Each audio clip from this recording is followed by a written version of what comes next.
성찬이 있는 6월의 첫 주일의 예배입니다. 우리를 향하신 주님의 그 크신 사랑과 또 은혜, 또 우리에게 대하신 관심을 다시 한번 예배를 통하여, 말씀을 통하여 확인하고 주님 앞에 내 자신을 바로 세우는 은혜의 시간이 되기를 바랍니다. 고린도전서 11장 23절 이하의 말씀에 보면 예수님이 십자가를 지시기 전에 제자들을 한자리에 불러 모으시고 떡을 떼어 나누어 주시면서 이것은 너희를 위하여 찢긴 내 살이다 라고 말씀을 하시고, 또 잔을 나누어 주시면서 이것은 너희를 위하여 흘린 나의 피라, 곧 너희를 위하여 하나님과 사이에 세우는 언약이니 너희가 내가 다시 오는 그날까지 이것을 행하여 나를 기념하라. 그렇게 말씀하셨습니다. 나를 기념하라. 이게 무슨 뜻입니까? 나를 잊어버리지 말고 기억하라 라고 하는 말씀입니다. 여러분이 오늘 우리 주님의 은혜와 사랑을 기억하기 때문에 감사하는 마음으로 주님 앞에 올라온 줄로 믿습니다. 그리고 이 성찬의 예식 앞에 우리가 서게 됐습니다. 우리 주님의 은혜를 기억하고 그 주님의 은혜로 이 세상에 내가 어떻게 살 것인가, 살아가고 있는가, 이것을 생각하면서 은혜 나누는 그런 시간이 됐으면 좋겠습니다. 사람들이 잊어버릴 것은 잊지 않고요, 잊어야 될 것은 잃어버리고 살고, 잊어서는 안 될 것을 잃어버리고 세상을 살기 때문에 사람 사이에도 갈등이고 세상 인생길에 힘들고 어려운 일들이 한두 가지가 아닙니다. 여러분, 잊어야 될 것은 잊어야 되지만 잊어서는 안 될 것 잊어버리면 우리의 삶 속에 어려움이 있습니다. 날 향하신 주님의 은혜와 그 사랑을, 구원하신 그 주님의 피 흘리심과 찢기심을 우리가 잊어서는 안 될 줄로 믿습니다. 이것을 기억하며 살으라고 말씀하시는데 우리는 삶에 바빠서 잊고 살 때가 얼마나 많은지요.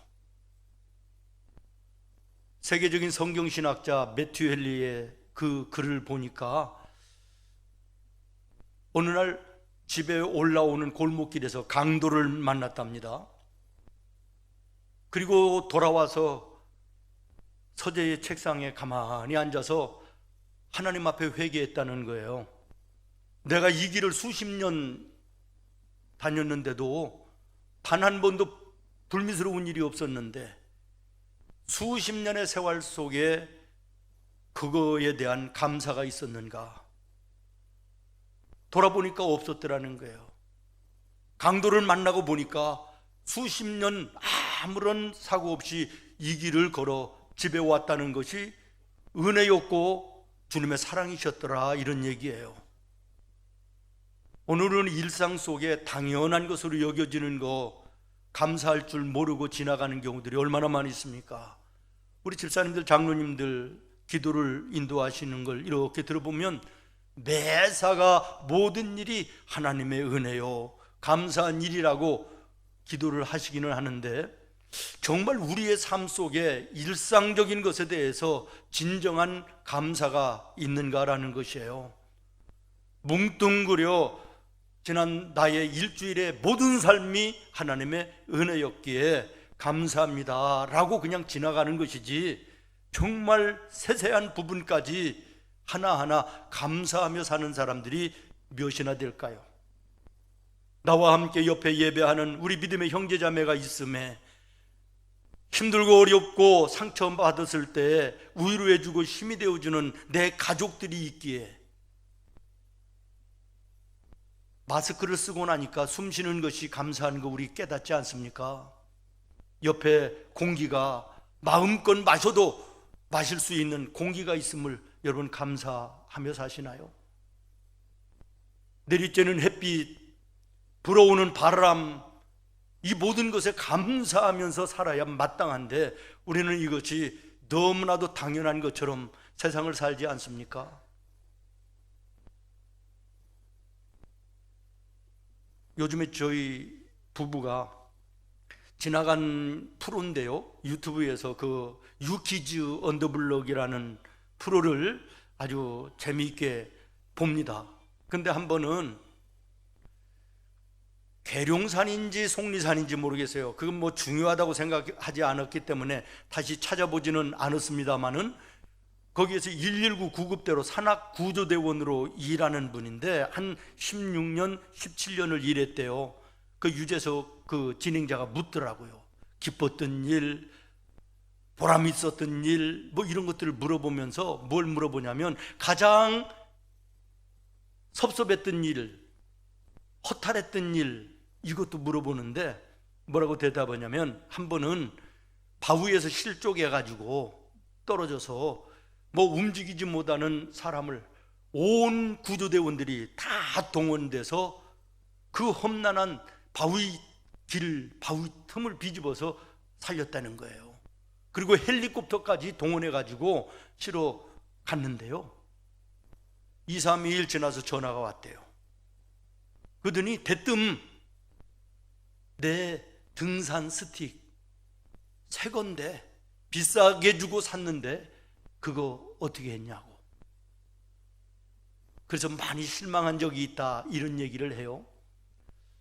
저는 그 얘기를 들으면서 생각했어요. 저 모습이 나의 모습이다. 나를 위하여 살을 찢기시고 피를 흘려 나를 구원하신 우리 주님의 그 크신 사랑하심과 은혜, 정말 내가 내 삶 속에 순간마다 생각하며 감사하며 사는가. 감사를 하루 종일 해도 날마다 해도 다 할 수 없는 이 감사인데 내가 그것을 잊어버리고 엉뚱한 것만 생각하고 마음 아파하고 힘들어하는 내 연약한 모습이 참으로 부끄럽지 않을 수가 없습니다. 여러분이 삶 속에 날마다 매 순간마다 예수님 나를 위하여 살을 찢기시고 피를 흘리신 그 은혜에 대해서 감사하며 찬송하며 살 수는 없지만, 그러나 문득이라도 아니면 일주일에 한두 번이라도 이런 감사가 있어야 되지 않겠는가라는 것이에요. 죄송하지만은 오늘 예배에 나오면서도 성찬이 있는 것을 까맣게 생각지도 않고 자리에 앉다가 보니까 앞에 성찬이 있다. 아, 벌써 한 달이 갔구나. 6월의 첫 주일이구나. 이 정도의 모습을 가지고 있는 성도들도 있을지 모르겠습니다. 사랑하는 성도 여러분, 성찬이 무엇입니까? 말 그대로 거룩한 밥상입니다. 거룩한 식탁입니다. 오늘 이 거룩한 식탁 앞에 우리는 서게 됐는데요, 이 거룩한 밥상에 우리를 초대하신 분이 예수님이십니다. 이 성찬은 제자들이 음식을 마련해 놓고 예수님을 감사한 마음으로 대접하겠다 초청한 것이 아니고, 예수님께서 제자들을 초청하여 성찬을 베푸셨다라고 하는 사실을 주목하시기를 바랍니다. 오늘 이 성찬에 나와 여러분을 초대하시는 분이 예수님이십니다. 여러분, 누군가의 식사 초대를 받았다 그럴 때 아무런 생각 없이 준비 없이 그냥 나가시나요? 안 그럴 것입니다. 더더군다나 나보다 연배이고 나보다 직장의 상사이고 그런 분들이 나를 식사에 초대했다 그러면 또 달라지지 않겠어요? 내가 어떤 옷을 입고 나가야 될 것이고 어떤 말을 조심해야 될 것이며 어떤 얘기를 해야 될 것인가, 뭐 이런 거 많은 준비를 하며 식사 초대에 응하실 것이에요. 여러분의 사장이 여러분의 학교의 교장 선생님이 지난주에 보니까 대통령이 청와대에 새로 뽑힌 초선 국회의원들을 초청했다 뉴스가 나오던데, 아무런 준비 없이 그들이 나갔을까요? 얼마나 많은 마음가짐을 다듬고 온 맹무새를 갖추고 무엇을 입어야 될 것인가, 무슨 말을 해야 될 것인가, 뭐 굉장했을 것이에요. 하물며 우리가 하나님의 성찬 앞에, 주님의 초대 앞에 우리가 생각 없이 준비 없이 서서는 안 되겠다라는 것이에요. 초대한 분의 예를 갖추어 그 초대에 응하는 것이 초대받은 자의 마땅한 모습인 줄로 믿습니다. 성찬에 우리 주님이 나와 여러분을 초대하십니다. 일주일이, 한 달이 지나갔구나, 또 성찬 예식이네, 이 모습은 아니라는 것이에요. 지금이라도 내 자신을 돌아보며 성찬에 초대하신 예수님의 그 마음을 헤아리고 내가 그 앞에 어떤 마음으로 내가 서야 될 것인가를 확인하는 귀한 시간이 되기를 바랍니다. 주님의 은혜와 사랑을 잊고 바쁘게 살았던 지난 한 달의 삶을 돌아보게 하시니 감사합니다. 잊고 있던 모든 거 기억나게 하시고, 회개할 거 회개하게 하시고, 나를 새롭게 하셔서 주님과의 관계가 회복되고 세상과의 관계가, 사람과 사람과의 관계가 회복되는 은혜가 이 성찬에 있게 하여 주시옵소서. 기도하며 이 예식에 참여하시기를 바랍니다. 그래서 고린도전서 11장에 보면 사도 바울은 사람이 자기를 살피고 그 후에야 이 떡을 먹고 이 잔을 마실지니 그랬습니다. 여러분의 자신을 살피시고 여러분의 삶을 살피시고 이 성찬 앞에 무릎 꿇는 은혜가 있어야 될 것입니다. 또 하나는 이 성찬은 생명의 밥상입니다. 53절부터 54절 말씀입니다. 예수께서 이르시되 내가 진실로 진실로 너에게 이르노니 인자의 살을 먹지 아니하고 인자의 피를 마시지 아니하면 너희 속에 뭐가 없느니라? 생명이 없느니라. 내 살을 먹고 내 피를 마시는 자는 무엇을 가졌고 영생을 가졌고. 성찬은 예수님의 생명을 내 마음에 품는 밥상입니다. 내 마음 속에, 내 몸 속에 좋은 음식이 들어오면 내 몸이 건강하고 내 몸이 힘을 얻는 것. 그러나 나쁜 음식이 들어오면 내 건강이 상하게 되고 내가 힘을 잃는 거 아니겠습니까? 좋은 음식이 들어와도 내가 힘이 생기고 건강해진다 그러면 예수님의 생명이 내 마음속에 임하면 무슨 문제가 있겠는가라는 것이에요. 그런데 이 성찬이 무엇이냐? 예수님의 생명을 내 마음에 품는 것입니다. 마태복음 26장 26절 이하에 이렇게 말씀하십니다. 예수께서 제자들에게 떡과 잔을 나누어 주시면서 말씀하시기를 이것이 내 몸이라. 다시 말하면 이것이 내 생명이라 라고 하는 것입니다. 56절 말씀에 보면 내 살을 먹고 내 피를 마시는 자는 내 안에 거하고 나도 예수님이 말씀하십니다. 나도 너의 마음 안에 거한다라는 것이에요. 54절입니다. 내 살을 먹고 내 피를 마시는 자는 영생을 가졌고 마지막 날에 내가 그를 다시 살리리니. 여러분, 성찬에 참여하는 자에게 우리 주님께서는 영생을 약속하시고 다시 살리리니, 죽음에서 이기고 승리하는 부활을 약속하십니다. 다시 말하면 예수님을 믿고 예수님의 살과 피를 기념하는 성찬에 참여하는 자는 생명을 얻는데, 이 생명은 유한한 인간의 육의 생명이 아니라 하나님 나라에 영원히 사는 영생의 생명을 얻는 것이며, 이 생명은 누구도 해할 자가 없어 누구도 뺏을 자가 없는 영원한 생명임을 말씀하고 있는 것입니다. 이 성찬에 참여하는 하나님의 자녀들에게 48절로 50절은 이렇게 말합니다. 내가 곧 생명의 떡이니라. 너의 조상들은 광야에서 만나를 먹었어도 죽었거니와 이는 하늘에서 내려오는 떡이니 사람으로 하여금 먹고 죽지 아니하게 하는 것이니라.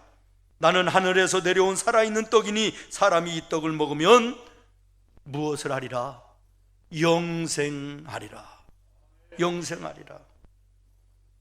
요한복음 11장 25절 이하에 말씀하십니다. 나는 부활이요 생명이니 나를 믿는 자는 죽어도 살겠고 무릇 살아서 나를 믿는 자는 영원히 죽지 아니하리니 이것을 너희가 믿느냐? 사랑하는 성도 여러분, 인간으로서 이 땅 위에 해결할 수 없는 비극 중에 비극이요 불행 중에 불행이 무엇입니까? 죄사함과 죽음의 문제입니다. 세상이 아무리 수천 번 바뀌고 과학이 첨단이 아니라 별스럽게 발전하고 발달한다 할지라도 죄사하는 능력이 없습니다. 죽음을 이기고 영원한 생명을 주는 능력은 세상에 없는 것입니다. 그러나 이것을 단번에 해결하신 분이 예수 그리스도이십니다. 그리고 그 예수님이 당신을 믿는 자들, 성찬에 참여하는 자들에게 이 죄사함과 영원히 사는 부활, 죽음의 역사를 이기는 능력을 주신다고 약속하십니다.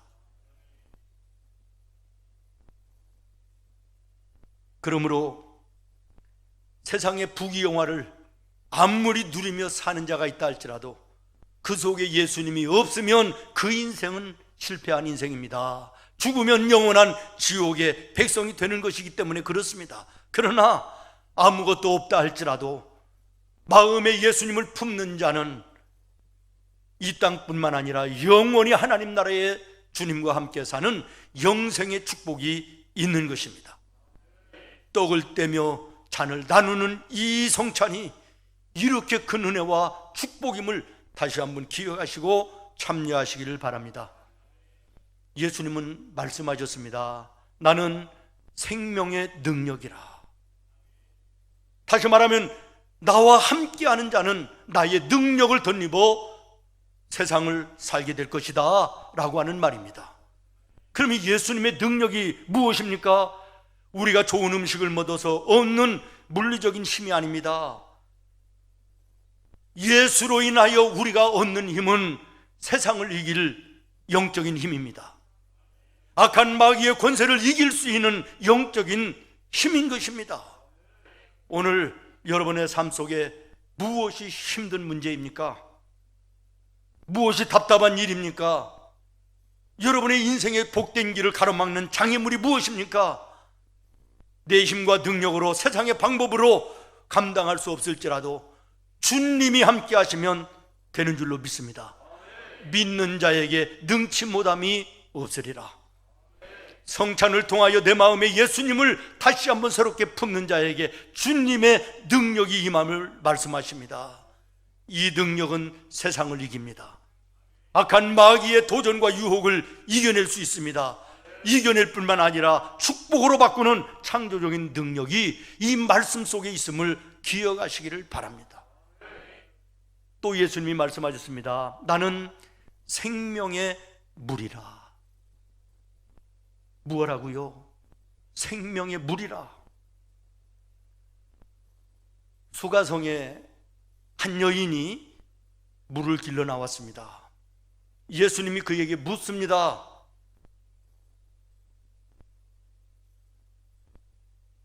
내가 너에게 영원히 목마르지 않는 물, 너의 뱃속에서 영원히 메마르지 않는 생명의 물을 내가 너에게 줄 수 있다. 여인이 대답합니다. 그 물을 주시어서 두 번 다시 사람들의 눈을 피해서 여기에 물을 길러오는 일이 없게 해 주십시오. 그랬더니 예수님이 말씀하십니다. 내 남편을 데려오라. 동문서답 아닙니까? 우물쭈물하는 여인에게 예수님이 말씀하십니다. 내 남편이 5명이 있었지. 이게 무슨 얘기입니까? 이 여인이 돈 많은 남자를 만나보면 행복할까 만족할까? 아니해서 그러면 그 다음에는 많이 배운 사람을 만나면 좀 인생이 행복할까 만족할까 싶어서 많이 배운 사람을 만나보고 이런저런 저런 사람을 만나본 5명의 남편을 갈아치우면서도 삶에 만족함이 없었던 여인에게 예수님이 말씀하시는 것입니다. 참된 인생의 만족과 행복은 세상과 사람에게 있는 것이 아니고 외적인 것에 있는 것이 아니라 네 마음속에 예수의 생명을 품어야 있는 것이다. 이것을 말씀하시는 겁니다. 여러분은 무엇으로 갈급하십니까? 오늘 여러분들이 추구하고 정신없이 바쁘게 예배도 빠지고 주님과의 약속함도 어그러뜨리고 달려가는 것이 무엇입니까? 세상 모든 것 전부 다 얻어도 여러분의 마음속에 예수 생명 없으면 만족함이 없습니다. 참된 행복이 없음을 기억하시기를 바랍니다. 예수님 말씀하십니다. 내가 생명의 물이라. 예수님을 내 마음에 품는 자는 환경에 치우치지 않습니다. 사람에 휘둘리지 않습니다. 크고 작은 일에 인생을 내가 포기하고 휘둘리지 않습니다. 믿음의 주님을, 의로우신 주님을, 승리하게 하시는 주님을 바라보며 믿음으로 달려가는 것입니다. 텔레비만 보는 것 같아서 죄송한데 우리 집사람과 즐겨보는 프로 중에 하나가 테마기행이라고 세계를 여행하는 그 프로를 유튜브에서 잘 봅니다. 가지는 못하니까 간접적으로 여행을 하는 거예요.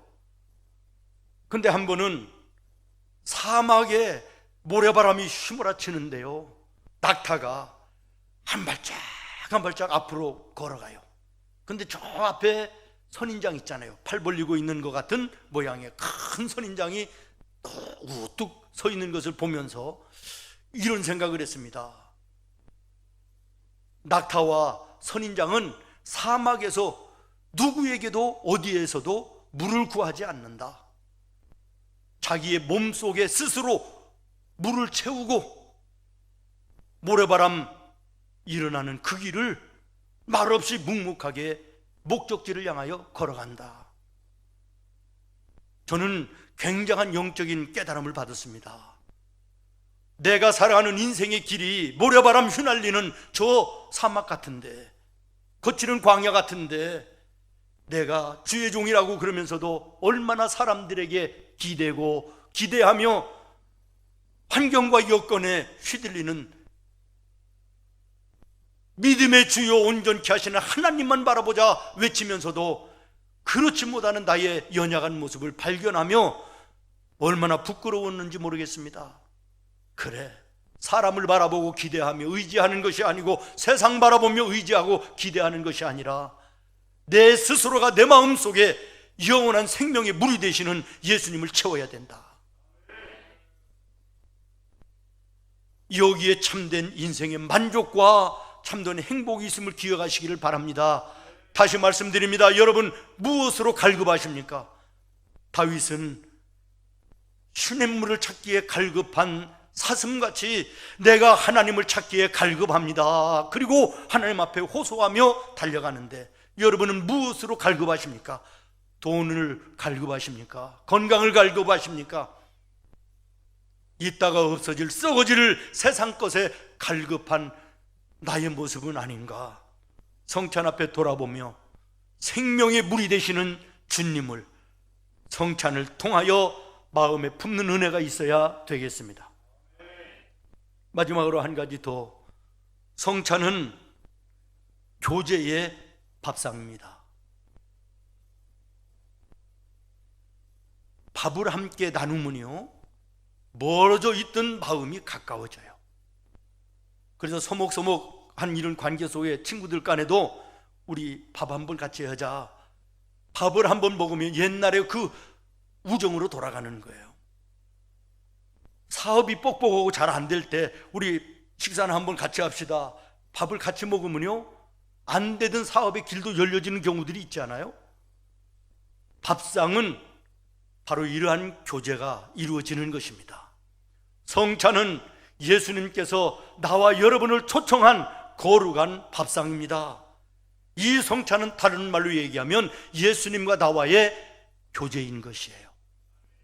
교제에 있는 곳에는 서로 마음이 통하게 되고, 또 서로의 관계가 돈독하여지고, 또 서로와의 신뢰가 쌓여지고, 맡겼던 것들이 허물어지고 하나가 되는 놀라운 역사가 교제에 있는 것처럼, 하물며 예수님과 나와의 이 성찬의 교제 속에 무엇이 가로막고 서겠느냐라는 거예요.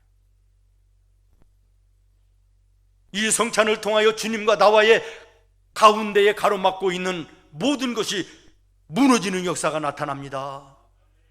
이 역사가 나타나면 사람과 사람 사이에 인생 속에 잡다한 크고 작은 일에 관계된 모든 불통한 것이 전부 다 해결되며 새롭게 세워지는 역사가 나타나는 줄로 믿습니다. 떡을 떼며 잔을 나누는 것을 형식으로 치우쳐 지나지 말고 주님과 깊은 교제가 있는 은혜의 시간이 되기를 바라요. 이 성찬식에 앞사람을 생각하며 뒷사람을 생각하며 바쁘게 하지 말고 거리를 코로나 거리로 두고 기도하면서 떡을 떼며 깊은 교제가 여러분에게 있으기를 바랍니다. 성찬은 세례를 받은 분만 참여할 수 있습니다. 그러나 세례를 받지 않았다 할지라도 내 마음에 예수님이 나의 죄를 사하시기 위하여 살을 찢고 피를 흘리셨고 내가 그것을 믿는 믿음이 있으면 세례를 받지 않았어도 참여하셔도 무방합니다. 또 하나, 세례를 받았다 할지라도 마음에 준비가 없이 떡을 떼며 잔을 나누서는 안 된다고 성경이 분명히 말씀하시면서 이유를 말씀하십니다. 또 한 번 너희의 죄를 먹고 마시는 죄가 되기 때문이라고 말합니다. 이제 성찬을 거행하려고 합니다. 예수님은 성찬을 세우시고 마지막에 제자들에게 요한복음 13장에 이렇게 말씀하십니다. 새 계명을 너희에게 주노니 서로 사랑하라. 새 계명을 주노니 너희가 서로 사랑하라. 나만 사랑한다고 하지 말고 나를 사랑한다면 그 사랑을 가지고 지금까지 미워하고 갈등하고 등 돌리고 있던 너희의 가족과 부모, 형제, 이웃들과 더불어 화평하라는 것이에요. 사랑하라는 것이에요. 내가 너희를 사랑한 것 같이 너희도 서로 사랑하라. 예수님 우리를 향하신 사랑이 어떤 사랑입니까? 당신의 살을 찢으시고 피를 흘리신 사랑인데 우리가 우리의 형제자매를 그렇게 사랑할 수는 없지만 용서는 해야 되지 않겠습니까? 부모 안아야 되지 않겠습니까? 좀 더 넉넉한 마음을 가지고 넓은 마음을 가지고 예수님의 마음을 본받아 우리가 서로가 서로를 사랑하는 마음으로 이 예식에 참여하시기를 바랍니다. 이로써 모든 사람이 너희가 내 제자인 줄을 알리라. 예수님의 사랑으로 우리가 세상에서 살지 못하기 때문에 세상 사람들이 나와 여러분이 예수님의 제자요 예수님의 자녀인 줄을 모른다라는 것이에요. 성찬의 예식을 가지고 세상을 향하여 나아가기를 바랍니다.